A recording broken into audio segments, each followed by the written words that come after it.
Hello दोस्तों, मैं doctor केसी बबेरवाल। आज हम अध्ययन करेंगे संधि का। संधि का जो टॉपिक है ये सदाबहार है। सदाबहार इसलिए है क्योंकि कोई भी परीक्षा हो उसमें संधि का प्रश्न अवश्य आता है। चाहे आप ग्रेड की बात करें, third grade, second grade, first grade, SI या फिर एलडीसी, पटवार, वीडियो, सब में आता है। और आरएस की परीक्षा में बहुत अच्छे लेवल के इसके प्रश्न आते हैं। तो संधि सदाबहार बिंदु है और हर परीक्षा में इसकी अहम भूमिका है। और हर विद्यार्थी को हर परीक्षा के लिए हमेशा संधि को पढ़ना पड़ता है। तो दोस्तों, संधि समझने का विषय है।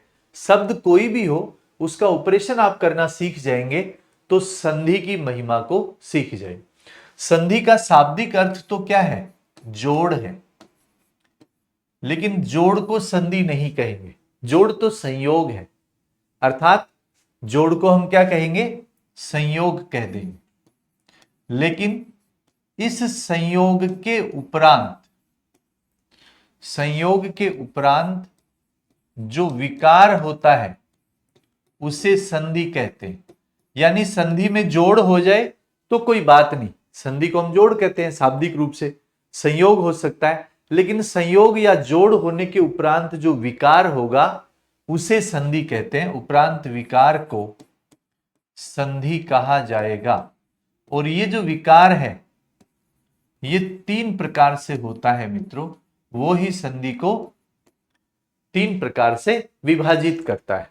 संधि के प्रकार की जब बात आती है तो क्या है? संधि के 3 प्रकार की हम बात करें तो संधि के 3 प्रकार हैं।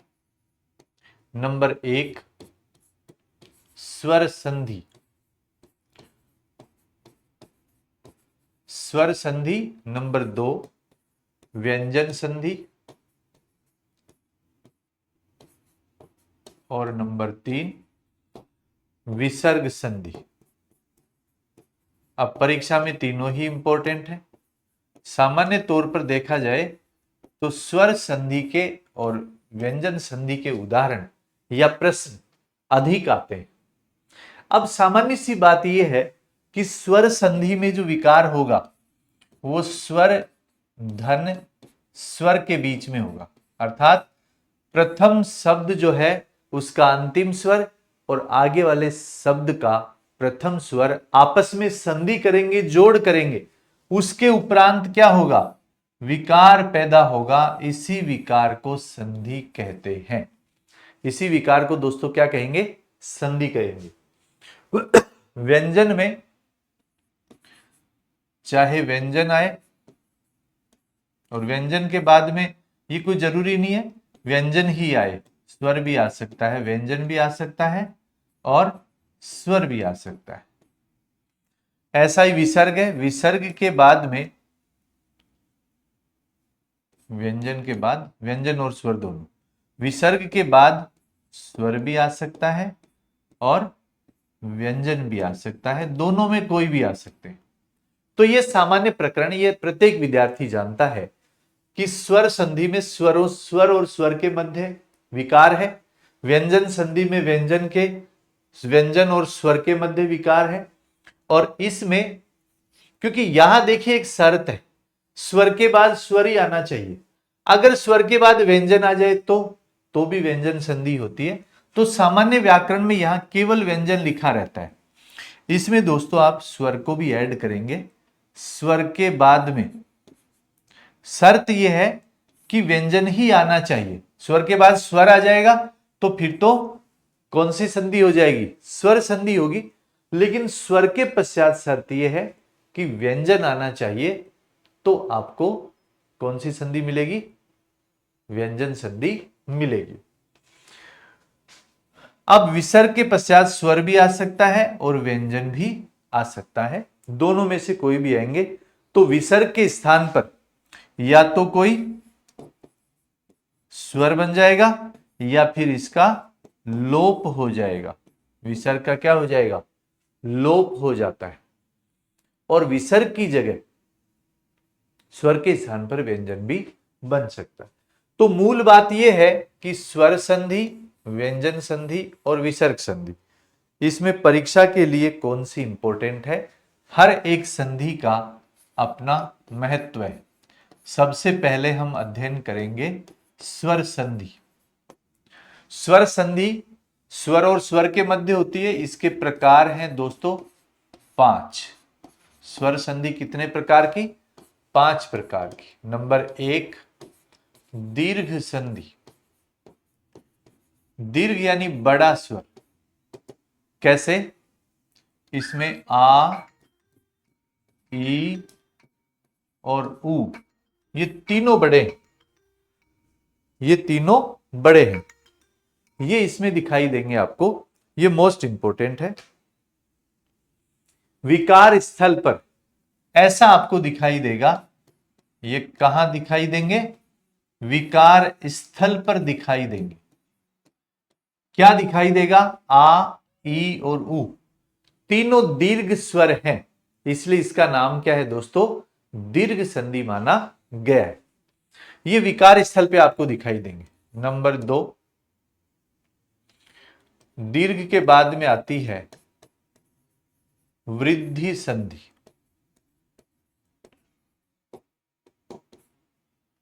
फिर आती है नंबर 3, गुण संधि। नंबर 4, यण संधि। नंबर 5, अयादि संधि। पांचों बहुत सरल है। अब आपको यह ध्यान रखना है कि प्रथम दृष्टया देखते ही पहली नजर में संधि को कैसे पहचाने, यह मैं आपको बताने वाला हूं। हमेशा देखो संधि में हमें बार बार देखना पड़ता है कि स्वर संधि है, व्यंजन है, विसर्ग है, समय लगता है। पेपर में समय होता नहीं है।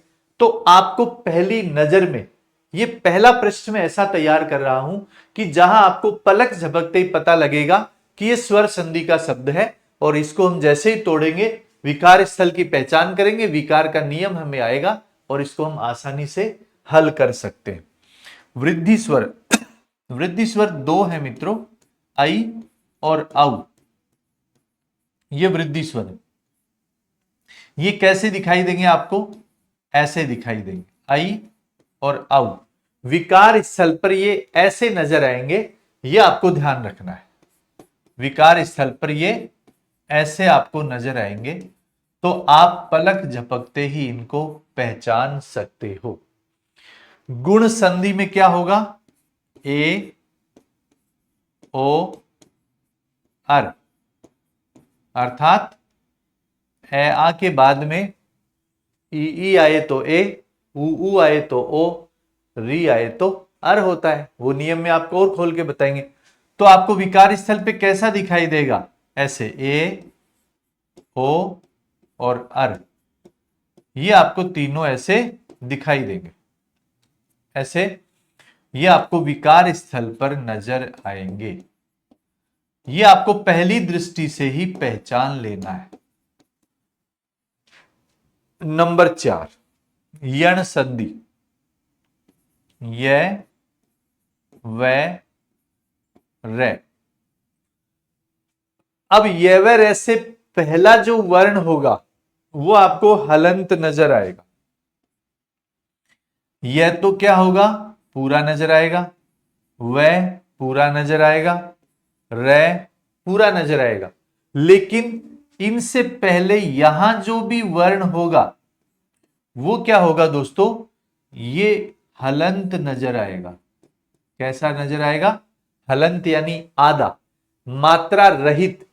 यह तो ई की मात्रा खाता है, वह ऊ की मात्रा खाता है, और री की मात्रा खाता है।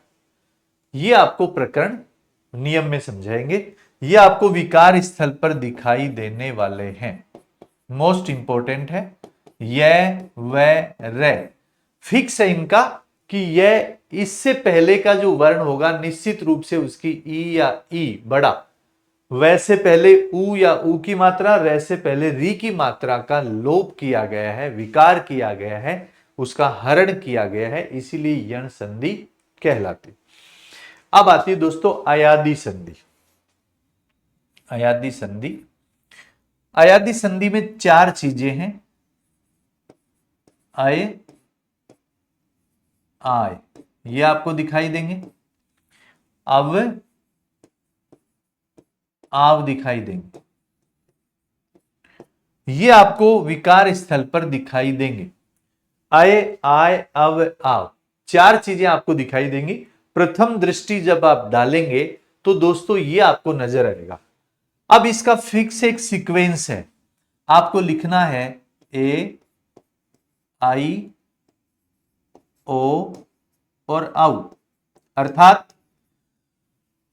आय का कारण ए है, अय हटाओ ए लगाओ, आय हटाओ आई लगाओ, अव हटाओ ओ लगाओ, आव हटाओ आउ लगाओ, बस कुछ नहीं करना। संधि एक विकार है। संधि क्या है दोस्तों? विकार है। विकार यानी आगत है, आया हुआ विकार है। विकार को जैसे ही हटाएंगे तो शब्द अपने मूल अवस्था में उपसर्ग प्रत्यय जो भी उसके लगा है वहां पर वो चला जाएगा। ठीक है, तो अब ये पेज आपको ध्यान रखना है। इस पेज का आप स्क्रीनशॉट ले लीजिए। स्वर संधि का ये जो प्रकरण है दोस्तों, ये मोस्ट इंपॉर्टेंट है। और इसमें आपके ये जो 5 भेद हैं, दीर्घ यानी बड़ा आ ई उ, वृद्धि यानी वृद्धि स्वर आई औ, दो ही हैं, ये वृद्धि स्वर कहलाते हैं, बड़े स्वर हैं आई और औ। विकार स्थल पर आपको ऐसा दिखेगा। गुण संधि में विकार स्थल पर ए ओ अर ऐसा दिखेगा। यह वर ऐसे पहले मात्रा रहित वर्ण होगा। अय आय अव आव दिखेगा तो अय की जगह ए लगाओ, आई की जगह आई लगाओ, अव की जगह ओ लगाओ, आव की जगह औ लगाओ, बस। ये आपका स्वर संधि का पहला पृष्ठ है, यहीं से पहचान सकते हो।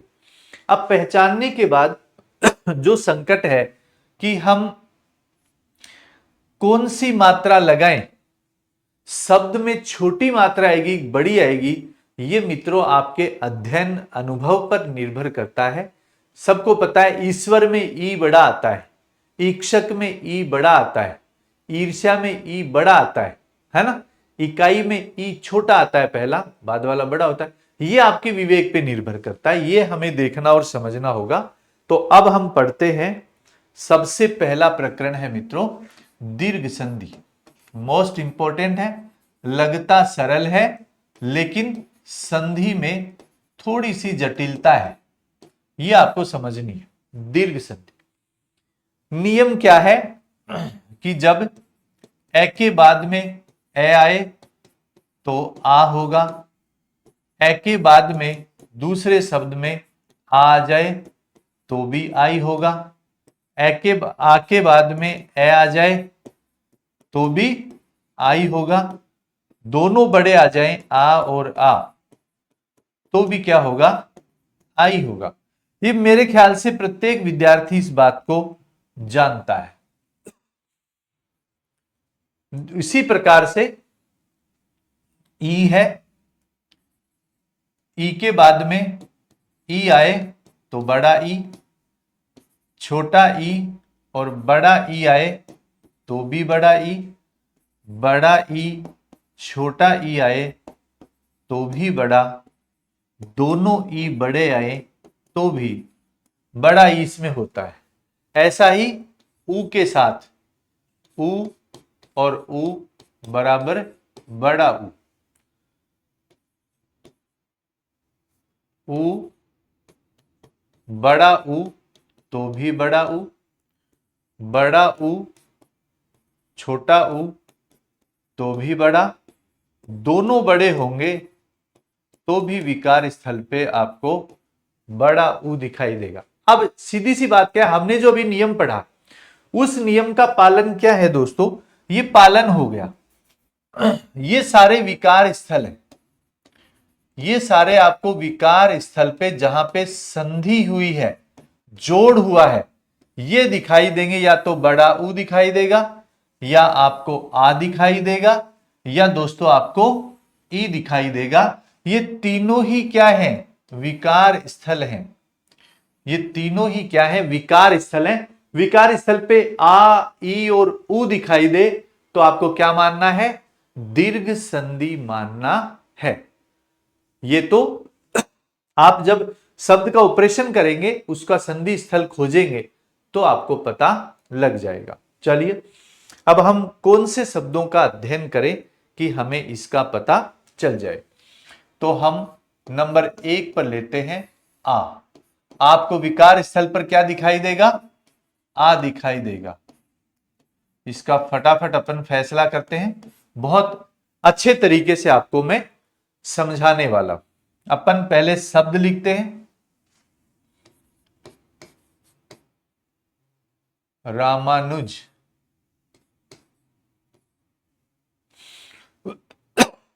और जितने सारे शब्द ऐसे होंगे कि जो परीक्षा में इंपॉर्टेंट है, आने वाले हैं, वो शब्द मैं आपको बताने वाला हूं। चरणामृत,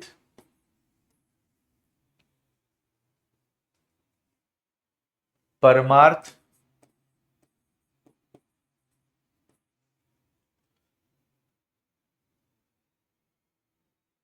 स्वर्णावसर, जिसको आप गोल्डन चांस कहते हो। सरल समझने के लिए हिमालय लिख रहा हूं, वैसे सब लोग इसको पढ़ चुके, देख चुके। तो अब मैं परीक्षा में आने वाले लिखता हूं, क्वथनांक, अक्षांश, देशाटन, मुरारी, उत्तरार्ध,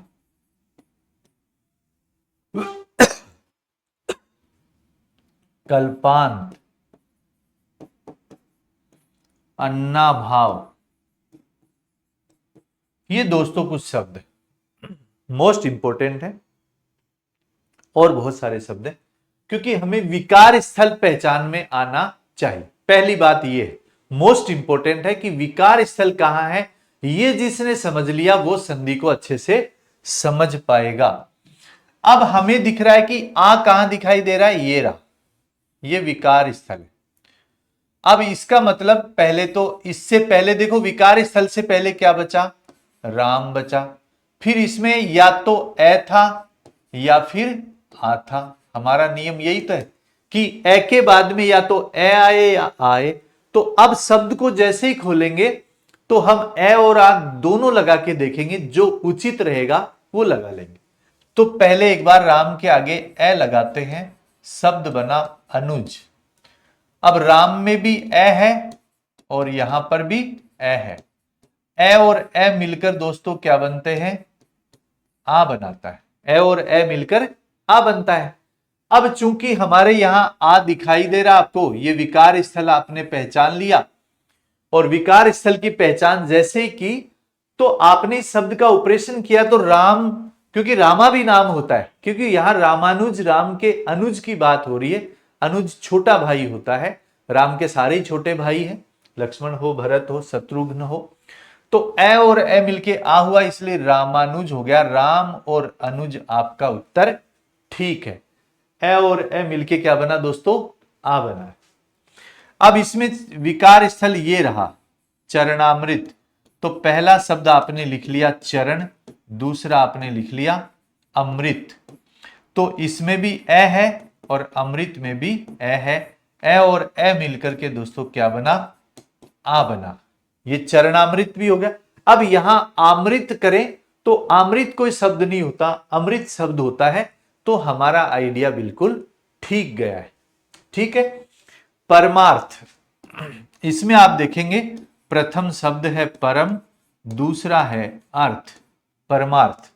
स्वर्णावसर, पहले में है स्वर्ण, दूसरे में है अवसर।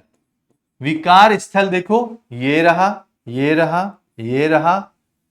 क्वथनांक ये रहा, अक्षांश ये रहा, देशाटन, मुरारी, उत्तरार्ध, कल्पांतर, कल्पांत भी हो सकता है, कल्पांतर भी हो सकता है, अन्नाभाव। तो विकार स्थल की पहचान हमने दोस्तों कर ली। ठीक है। अब हिमालय सरल है, हिम बर्फ को कहते हैं, आलय घर को कहते हैं, बर्फ का घर। स्वर्ण सोने को कहते हैं, अवसर सोने को प्राप्त करने जैसा अवसर। आप कहने की गोल्डन चांस है दोस्तों, संधि पढ़ लो, परीक्षा में सफल हो जाओगे, ये आपके लिए गोल्डन चांस है। तो स्वर्ण जोड़ अवसर। अब ये शब्द देखो, यहां विकार स्थल है तो विकार स्थल तक का पहले वाला पूरा शब्द होता है। विकार स्थल है, उससे पहले का इधर बना दो प्रथम शब्द, विकार स्थल के बाद का द्वितीय शब्द, दोनों का संधि स्थल है, इसको विकार स्थल कहते हैं। और आपकी भाषा में इसी को संधि स्थल कहा जाता है। लेकिन संधि का मतलब तो केवल जोड़ होता है दोस्तों। संधि किसे कहेंगे? दो वर्णों के मेल से उत्पन्न विकार को संधि कहेंगे। दो वर्णों के मेल को संधि कभी भी नहीं कहेंगे, वो संधि नहीं संयोग है। इसीलिए मैंने परिभाषा में सबसे पहले लिखा संयोग या जोड़ के बाद जो विकार होगा तो संधि होगी, बिना विकार के कभी भी संधि नहीं हो सकती। ओके, तो यहां शब्द क्या आया दोस्तों? क्वथन। क्या आया? क्वथन धन अंक है। क्वथनांक पे जो जमने का बिंदु है, क्वथन पहला आ गया, इसमें ए है, ये ए है, आ बन गया अक्षांश, अक्ष धन अंश। देशाटन, देश धन अटन, अटन यानी घूमना, पूरे देश में घूमोगे तो आपके लिए कहा जाएगा कि आप देशाटन करके आए हैं। मोस्ट इंपोर्टेंट है, अक्सर परीक्षा में आता है मुरारी। मुरारी को लोग मानते हैं कि मुरली बजाने वाला मुरारी है, ये दोस्तों वो मुरारी नहीं है। तो अब विकार स्थल ये है, तो यहां तक पहला शब्द लिखो। शब्द आया मुर, या तो मुर से काम चल जाए या मुरा भी हो सकता है इसका। तो मुर नाम का एक राक्षस था जिसका अरि यानी शत्रु कौन? कृष्ण है। अरि का मतलब है दोस्तों शत्रु। मुर नाम का एक राक्षस था जिसको किसने मारा? कृष्ण ने मारा। मुर का अरि है जो मुरारी, ये क्या है? मुरारी मोस्ट इंपोर्टेंट है, बहुव्रीहि समास है। मुरारी समास वाला शब्द है, संधि विच्छेद हमने कर लिया।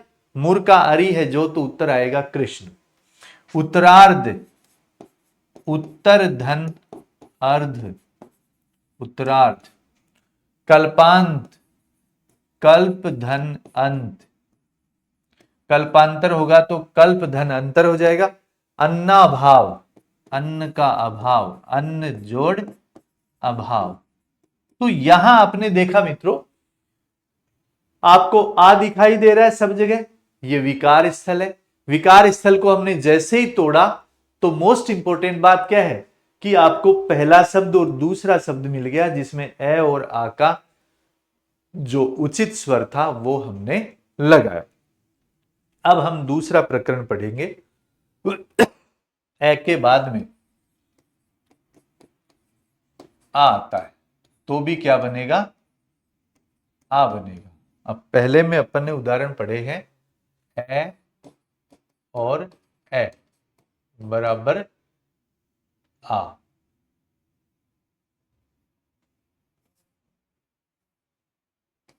ए जोड़ ए बराबर आ, इसका आप स्क्रीनशॉट ले सकते हैं, ये मोस्ट इंपोर्टेंट। अब ए के बाद में आ आए तो क्या आएगा? आएगा। ठीक है। देवालय, नित्यानंद,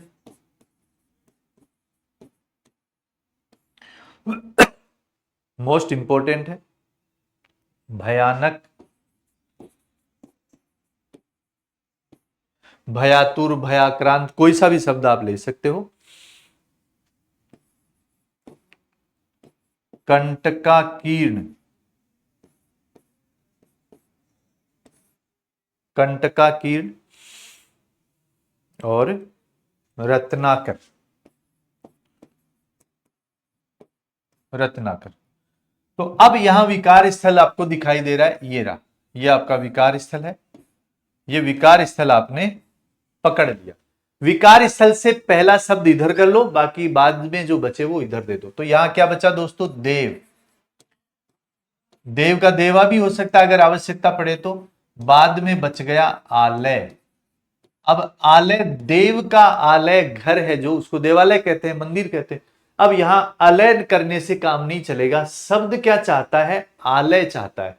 तो अब इसमें देव में ए है और आलय में आ है। ए और आ मिलकर के क्या बनाते हैं, आ बनाते हैं। आ ही हमारा क्या है, विकार स्थल है।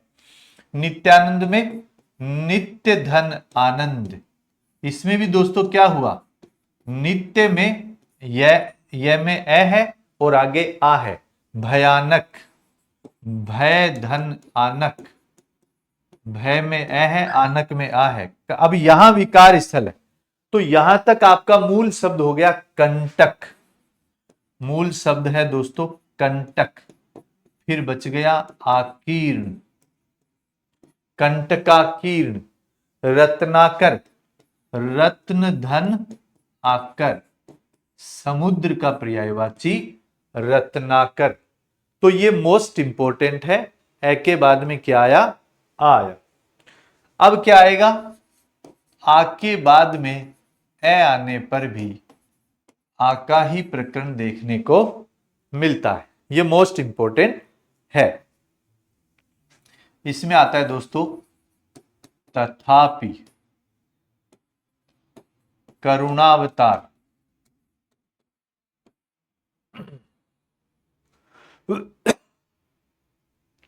विद्यार्थी, युवावस्था, विद्यार्थी, विद्यार्थी,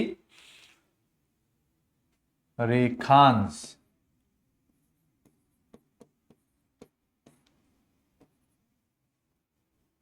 ये आप देखेंगे। तो यहां पर आपने विकार स्थल की पहचान करी, तथापि, करुणावतार, युवावस्था, विद्यार्थी, रेखांश, ये विकार स्थल हमने पकड़ में ले ली। अब यहां पर देखिए, ये अगर तथापि लिखा है तो यहां हमें तथ से काम नहीं चलेगा। हमारा मूल शब्द क्या आएगा, तथा आएगा। तथ कोई शब्द नहीं होता। तथा के बाद में अपि से काम चले तो ठीक है, वरना आप आपी भी कर सकते हो। ये संधि आपको पावर देती, जो शब्द चाहता है वो स्वर उसको आप दे सकते हो संधि का विच्छेद करने पर। तो तथा में तो क्या आया मित्रों, आ। इसमें क्या आया, ए। आ और ए कोई सा भी आओ, आपको तो विकार स्थल पे संधि में क्या दिखाई देगा, आ दिखाई दे रहा है। करुणावतार, मूल शब्द क्या है, करुणा धन अवतार, करुणा धन अवतार। युवावस्था, युवा धन अवस्था। विद्यार्थी, विद्या के लिए, विद्या धन अर्थी। इसमें भी आ है, ए है, आ है, ए है। रेखांश, रेखा धन अंश। अब इसमें आप क्या समझे कि प्रथम शब्द का अंतिम स्वर आ है और द्वितीय शब्द का प्रथम स्वर ए है। आ और ए होने पर भी विकार में, संधि में, जोड़ में क्या दिखाई दिया, आ दिखाई देता है। तो यह भी आपको दीर्घ संधि में ही मानना चाहिए। ठीक है। अब आता है दोस्तों दोनों तरफ आ और आ, प्रथम शब्द में भी और आगे वाले शब्द में भी, दोनों तरफ आपको आ दिखाई देंगे तो भी विकार स्थल पे क्या आएगा, आ ही दिखाई देगा। ठीक है। महाशय,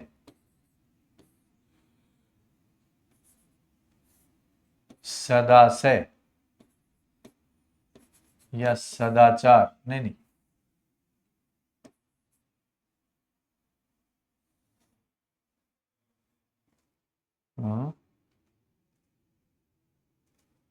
विद्यानंद,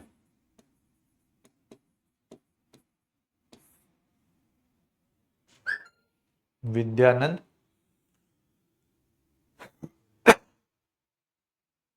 वार्तालाप,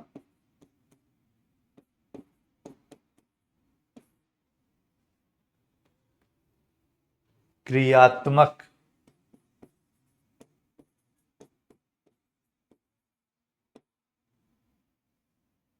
अल्पाहार, अल्पा में तो अल्प आ जाएगा, अल्पाहार नहीं आएगा,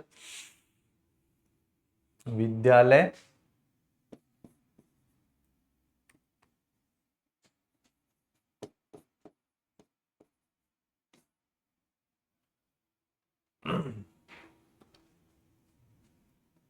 पिताशय,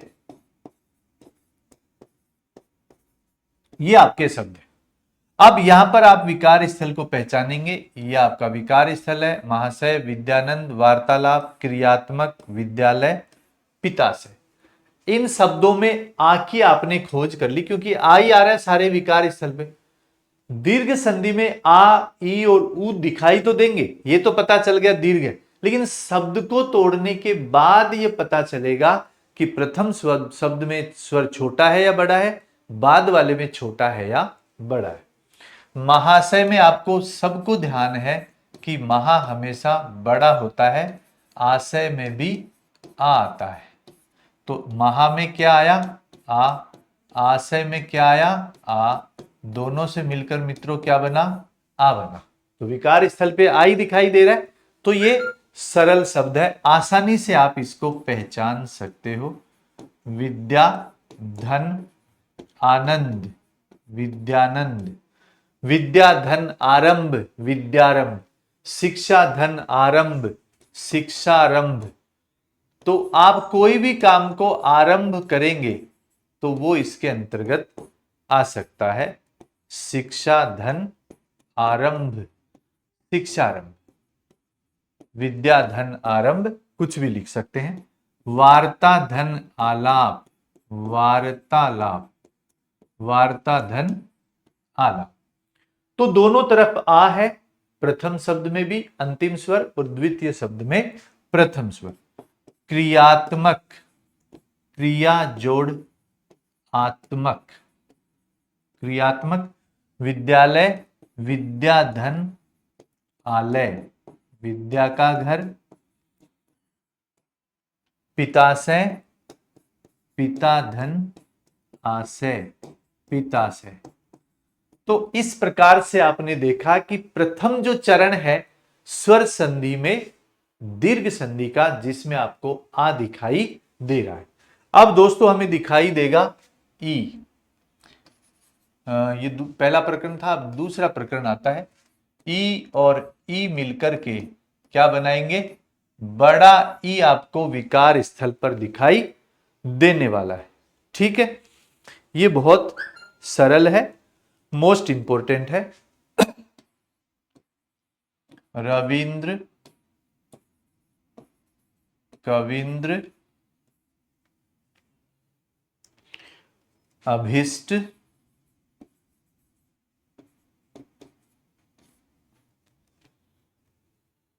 कपीस,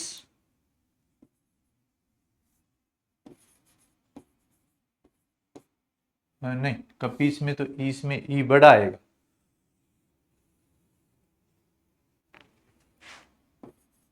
अतीत, अतीव और प्रतीत, ये आपके शब्द हैं। अब आपको बड़ा ई दिखाई दे रहा है, क्या दिखाई दे रहा है, बड़ा ई दिखाई दे रहा है। ये आपका देखिए विकार स्थल है, ये विकार स्थल है। रविंद्र, कविंद्र, अभीष्ट, अतीत, अतीव और प्रतीत। अब विकार स्थल तक आप अपने शब्द को, अब इधर क्या बचा, जैसे वै के कौन सी मात्रा, अब जैसे ये तो रविंद्र है, वी की मात्रा, वै के ई की मात्रा बड़ी लगी हुई। हमें पता है कि रवि हमेशा छोटा होता है, और इसमें इंद्र एक बार छोटा लिख लेते हैं, बड़े की जरूरत होगी तो बड़ा लिख लेंगे। रवि में बड़े की जरूरत हो तो बड़ा लिख सकते हो, क्योंकि यहां पता नहीं चल रहा है कि छोटा है या बड़ा, यहां तो बड़ा ही दिखाई दे रहा है, विकार स्थल है। अब चूंकि रवि में ई की मात्रा छोटी ही आती है, इंद्र हमेशा छोटा ही होता है, तो छोटी ई और छोटी ई मिलकर क्या बनाएंगे, बड़ी ई बनाएंगे। तो ये इसके अंतर्गत होता है। ये आपको ध्यान रखना। हाँ हाँ, अच्छा, कोई बात नहीं, ठीक। तो ये मोस्ट इंपॉर्टेंट है। अब आपको पता है कविंद्र में कवि छोटा होता है, कवि क्या है, छोटा है, और इंद्र छोटा होता है। अभिष्ट में अभी उपसर्ग होता है, हमेशा छोटा होता है, इष्ट भी छोटा है। अतीत में अति छोटा होता है, इत प्रत्यय छोटा होता है। अतीव में अति छोटा, इव छोटा। प्रतीत में प्रति छोटा और इत छोटा। तो इस प्रकार आपने देखो विकार स्थल पे आपको बड़ा ई दिखाई दिया, लेकिन जैसे ही संधि करी तो हमें पता लगा प्रथम शब्द में भी छोटी ई है और बाद वाले शब्द में भी छोटी ई है। ये हमारे विवेक पर निर्भर करता है कि इत हमेशा छोटा होता है, बड़ा कभी भी नहीं होता। ठीक है, आगे चलते हैं। अब हमें दिखाई देगा छोटी ई के बाद में बड़ी ई आए तो भी बड़ी ई ही दिखाई देता है, मोस्ट इंपॉर्टेंट है। जैसे अभी अपन लिख रहे थे कपीस, गिरीश,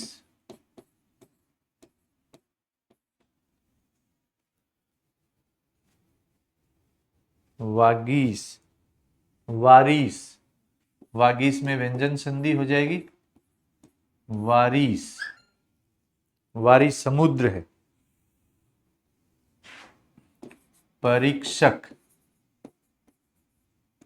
वीक्षक, परीक्षक, वीक्षक और कवीश्वर। अब यहां अपने विकार स्थल की पहचान कर ली, आपको बड़ी ई दिखाई दे रही है, यह आपका विकार है। विकार तक शब्द को आपको तोड़ना है। तो आपका शब्द टूटा कप। अब कप में आपको छोटी ई, क्योंकि ये तो अपन ने नियम लिखा है इसलिए सबको पता है छोटी ई लगेगी, लेकिन आपको भी थोड़ा ध्यान, परीक्षा में ऐसा लिखा हुआ नहीं रहेगा, केवल शब्द आएगा। लेकिन कपी हमेशा दोस्तों छोटा होता है, ईस हमेशा बड़ा होता है। तो कपी में आई छोटी ई की मात्रा, ईस में आई बड़ी ई की मात्रा। छोटी ई और बड़ी ई मिलकर क्या बनाते हैं, बड़ी ई बनाते, कपीस। गिरीश में गिरी धन ईस। वारिस में वारिस समुद्र। परीक्षक परिधन ईक्षक। ईक्षक हमेशा बड़ा होता है, ईक्षा बड़ी होती है। वीक्षक विधन ईक्षक। विधन क्या है, ईक्षक। कवीश्वर कविधन ईश्वर, कवीश्वर। तो ऐसे आपने देखा कि यहां छोटी मात्रा है और इधर बड़ी मात्रा है। ये ऐसे आपको विकार स्थल को पहचानना है। ठीक है, अब पहले बड़ी ई की मात्रा आएगी और फिर छोटी ई की मात्रा, लेकिन आपको विकार स्थल पर दिखाई देगी बड़ी ई की मात्रा। ठीक है,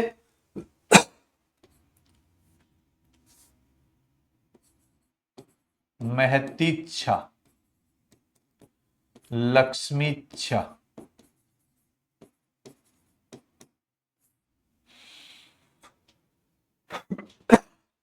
रजनीश, फणींद्र, यतीन्द्र। अब देखिए आपका विकार स्थल है बड़ी ई, तो यहां पर आपने महती लिखा। महती हमेशा क्या आता है, बड़ा आता है, और इच्छा हमेशा छोटी होती है। इच्छा में ई की मात्रा कैसी आती है मित्रों, छोटी आती है। और महती हमें, आपकी महती भूमिका है, आपकी क्या इच्छा है, तो महती में ई की मात्रा क्या आई? बड़ी आई। तो बड़ी ई और छोटी ई मिलकर क्या बना? बड़ी ई बनता है। लक्ष्मी इच्छा में भी लक्ष्मी बड़ी होती है और इच्छा हमेशा छोटी होती है। फणींद्र में फणी हमेशा बड़ा और इंद्र हमेशा छोटे। यतीन्द्र में यति हमेशा बड़े और इंद्र हमेशा छोटे। ये आपने देखा कि ये छोटी बड़ी ई और छोटी ई मिलकर क्या बनाते हैं? बड़ी ई बनाते हैं। अब दोनों बड़ी ई तो भी क्या आएगा? बड़ी ई आएगा। ये मोस्ट इंपॉर्टेंट है, सबसे इंपॉर्टेंट है। श्रीस, सतीश, मोस्ट इंपॉर्टेंट है दोनों शब्द। रजनीश, जानकीस। तो यहां अपने विकार स्थल की तो पहचान कर ली कि ई की मात्रा बड़ी है, लेकिन अब जैसे श्री लिखेंगे तो श्री हमेशा ऐसे ही लिखा जाएगा, श्री में मात्रा बड़ी आती है। अब बचा क्या? ईस बचा। ईस भी बड़ा होता है। अब श्री में क्या है? ई बड़ा और यहां भी ई बड़ा, दोनों विकार स्थल पर क्या है? ई बड़ा। सतीश में क्या है? सती में ई की मात्रा बड़ी और ईस हमेशा बड़ा होता है। रजनीश में रजनी बड़ी, ई की मात्रा और ईस भी हमेशा बड़ा होता है। जानकीस में जानकी बड़ी और ईस भी बड़े। तो बड़ी ई और बड़ी ई मिलकर दोस्तों क्या हुआ? विकार स्थल पर आपको बड़ा ई दिखाई देता। तो विकार स्थल की पहचान करने के बाद शब्द में कौन सी मात्रा आएगी, यह पहचान में आना अति आवश्यक है। तो श्रीश बहुत पूछा जाता है परीक्षा में, सतीश बहुत पूछा जाता है, सभी परीक्षाओं में ये दोनों शब्द सदाबहार हैं, इन पर आपको फोकस करना है। श्री हमेशा ऐसा ही लिखा जाएगा, ईस हमेशा बड़ा ही रहता है, ये आपको ध्यान रखना है। तो मोस्ट इंपॉर्टेंट बात यह है कि मात्राओं का खेल है, मात्राएं हमेशा याद रखनी चाहिए। अब हम पढ़ने वाले हैं, ऊ के बाद में ऊ आए तो बड़ा ऊ आपको दिखाई देने वाला है। ये प्रकरण नंबर 3। तो भानुदय, सिंधुर्मी,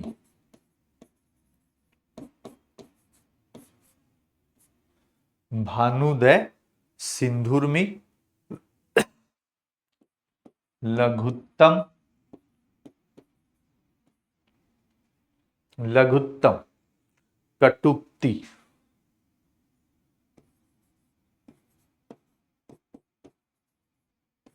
सूक्ति, अपन सूक्ति सागर पढ़ते ये। अब यहां पर विकार स्थल में तो आपको बड़ा ऊ दिखाई दे रहा है। बड़ा ऊ देखते ही आपने प्रथम नजर में पहचान कर लिया कि इसमें ऊ वाला प्रकरण, ऊ वाला विकार स्थल आएगा, यह आपने देखा। अब इसमें विकार स्थल तक शब्द को तोड़ना है। तो भानु छोटा चाहिए तो छोटा लिखो, बड़ा चाहिए तो बड़ा लिखो। भानु हमेशा छोटा होता है। उदय में ऊ छोटा आता है, तो छोटा ऊ और छोटा ऊ ये मिलकर क्या बना? बड़ा ऊ बना है। ये मोस्ट इंपॉर्टेंट है। सिंधुर्मी, सिंधु छोटा और उर्मी, हाँ सिंधुर्मी। लघुत्तम, लघु छोटा, उत्तम छोटा। कटुक्ति, कटु यानी कड़वी, उक्ति यानी कथन या बात, कटुक्ति। सूक्ति, सु यानी अच्छी है जो उक्ति, सुंदर है जो बात, वो क्या होगी दोस्तों? सूक्ति होगी। तो भानुदय, सिंदूरमी, लघुत्तम, कटुक्ति, सूक्ति, इन सब में आपने ऊ की पहचान की। जैसे ही शब्द को तोड़ा तो हमें शब्द का मात्राओं का पता चल गया। ठीक है, अब आता है छोटा ऊ और बड़ा ऊ। आपको तो विकार में बड़ा ऊ ही मिलेगा, मोस्ट इंपोर्टेंट है। मंजूषा, गुरुपदेश, नहीं, गुरुपदेश में तो ऊ छोटा आएगा।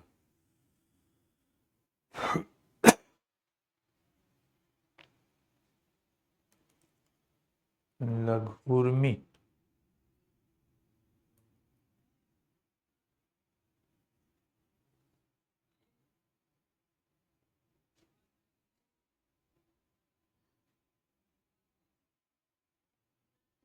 छोटे ऊ के बाद में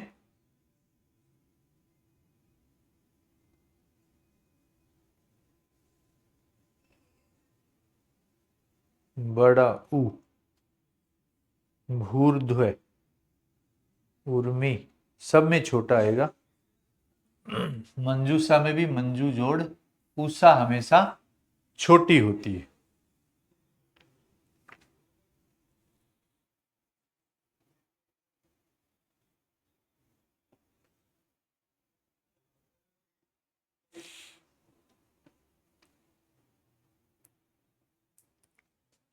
लघुर्जा,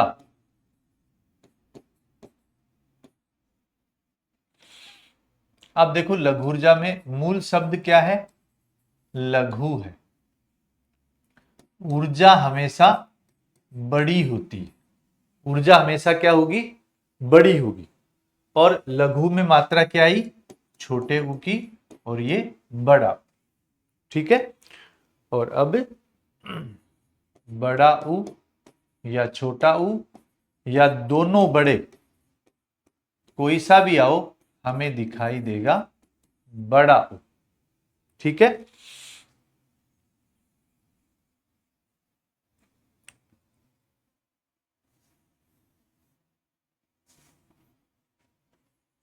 छोटा, बड़ा, ये ऊपर आ चुका है, बड़ा, छोटा,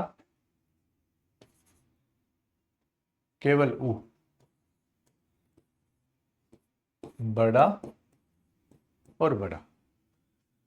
अब देखिए, मंजूषा, चमुत्सा,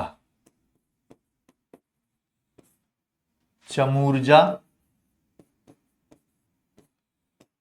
चमुल्लास,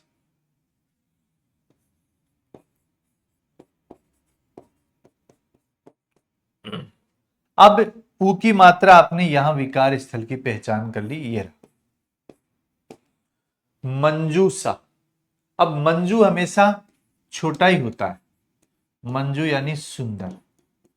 ऊषा भी हमेशा छोटी होती है, दोनों आदि छोटे।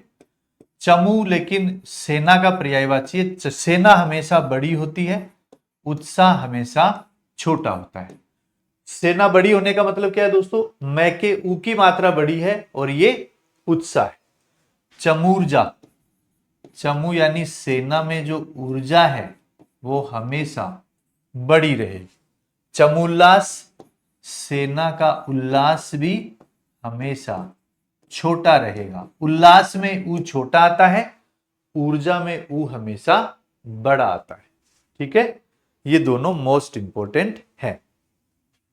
और मोस्ट इंपोर्टेंट है भूष्मा,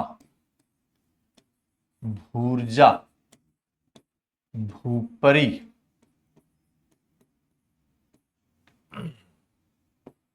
वधुक्ति, वधुल्लास, ये आपके शब्द हैं। आपका विकार स्थल यहां आया। अब यहां क्योंकि जरूरी नहीं है कि विकार स्थल शब्द के बीच में ही आए। अब देखो शब्द के आरंभ में भी आ गया, तो आप क्या करेंगे, ये जो विकार स्थल है इसमें दो मात्राएं छुपी हैं, एक आप प्रथम शब्द को देंगे, एक आप दूसरे शब्द को देंगे। अब छोटी बड़ी कौन सी है वो हमारे विवेक पर निर्भर करती है। तो आप देखेंगे कि भू छोटी होती है या बड़ी होती है।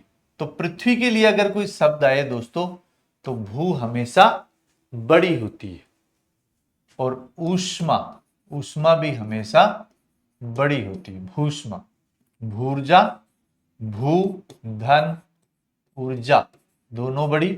भूपरी, भू धन ऊपरी। अब ऊपरी में ऊ क्या है, छोटा आता है, ऊपरी में ऊ कभी भी बड़ा नहीं आता। वधुक्ति, वधु हमेशा मित्रों बड़ी होती है। वधु की चाहे उक्ति हो, उल्लास हो, उमंग हो, कुछ भी हो, वधुक्ति, वधु जोड़ उक्ति, वधुल्लास, वधु धन उल्लास। तो ये उल्लास में भी ऊ की मात्रा हमेशा छोटी आएगी। तो अब इतने सारे शब्दों में हमने विकार को पहचान किया कि आ दिखाई दिया, ई दिखाई दिया या उ दिखाई दिया। ये ऐसे आपको विकार स्थल को पहचानना है। विकार स्थल को पहचान करके जो शब्द जिस रूप में आए, अर्थात शब्दों का रूप क्या है, जैसे भू में हमेशा ऊ बड़ा आता है, ऊर्जा हमेशा बड़ी होती है, लेकिन ऊपरी हमेशा छोटा हुआ आता है। ये दोस्तों आपको अध्ययन करने से, अभ्यास करने से, निरंतर अभ्यास करने से आएगा। तो आज हमने स्वर संधि के जो प्रथम पड़ाव है दीर्घ संधि, उसको हमने पढ़ा। दीर्घ संधि, वृद्धि संधि और गुण संधि, यण संधि और अयादि संधि, इन सब का अध्ययन हम इसी वैज्ञानिक तरीके से करने वाले। तो संधि के शब्दों को आप, जो भी शब्द आपके मस्तिष्क में आए उनको आप विश्लेषित करें, विखंडित करें, संधि का विच्छेद करें, फिर देखें कि कौन सा मात्रा या कौन सा स्वर हमें चाहिए। तो संधि में विकार स्थल की पहचान करनी है। जो हमारा जो प्रथम पृष्ठ है मित्रों, ये आपने देखा, ये पृष्ठ किसी को भी अगर संधि को अच्छे तरीके से समझना है तो आपको यहां गौर करना पड़ेगा। प्रथम नजर में कैसे हम संधि को पकड़ सकते हैं। वृद्धि संधि आ ई उ दिखाई देगा, दीर्घ संधि आ ई उ, वृद्धि में ए आई औ, वृद्धि स्वर ये है। गुण संधि में ए ओ अर है, यण संधि में य व र है, अयादि संधि में अय आय अव आव है। ये आपको पहली नजर में पता होना चाहिए। तो आगामी कक्षा में हम बेहतर तरीके से संधि को समझने वाले हैं।